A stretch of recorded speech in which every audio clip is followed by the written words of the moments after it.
Kawuvikiya Evarist abadde temera mu gy'obukulu 7 ye yeetugidde ku Buko gy'abadde yatwalibwa okujjanjabibwa okusinziira ku muvubuka abadde alabirira omugenzi akedde okumulambulako amusanze yeetuze era n'annyonnyola nti Evarist abadde atera okwerogozza. Edde ku makya oli yaddaze kati nga waliwo yadda n'abamaaso taata wange kati ye n'ajjaawo yadda n'abamaaso kati ye jjajja n'alowooza nti jjajja yali mukola ki nga alaba taata nti nga wanaaba amaaso kati kyava addayo eri mu kisenge agenza okumanya ng'obudde butandise okutangaala nga alaba omugwa mu bulago yava agenze n'ayita omukozi n'adduka emisinde n'ayita maama abantu kwe kukuŋŋaana ne bajja.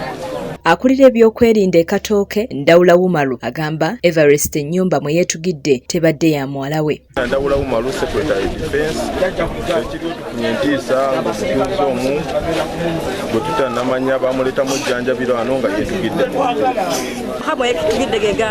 nga mutuuze omwo tumanyi ng'omwami ayokyamanda ataliiwo eyawa abantu bano okumujjanjabirawo ng'abantu nti mbadde ennyumba muginkuumire ne baleeta mukadde waabwe eyekoleddemu ekigenyi Abatuuze batabukidde poliisi olw'okubagaana okukuba omugenzi Kibooko akalombolombo akakolebwa ku muntu eyeetuze.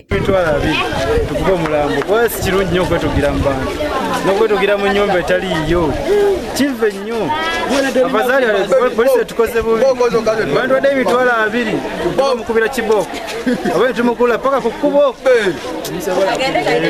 Bano era bavumiridde ekikolwa ekya Ssezaala okwetugira ku Buko. Jaffe emyaka bwegityo kubanga ate yeetuge yali tuluŋŋamizza era tuli mu kunakuwala kw'amaanyi ekyavudde ku kitundu kyaffe wano tegeera era abavubuka mwenna mbakakasa temwetuga mulinde. Ekyavuddewo tuvumirira nnyo abantu okwetuga ate nga bananyitundu wetuli fakati nganze zone leader baba balina okuntuukirira nsobola okubyongerayo wakiyamagana.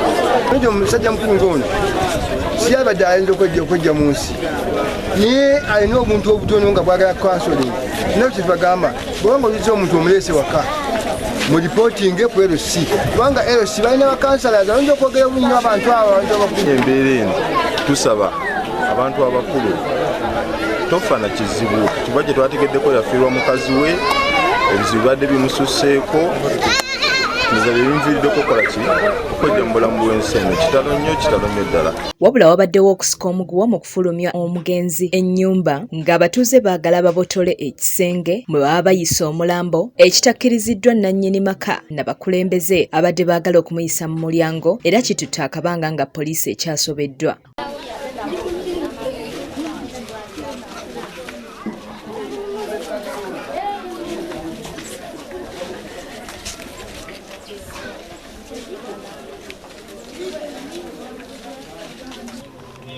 Mbadde nsaba fena ekiri mu ggwanga tukimanyi ekya korona ate abali wano fena tetulina masiki mbadde nsaba tusaasaane tudde ku mirimu gyaffe.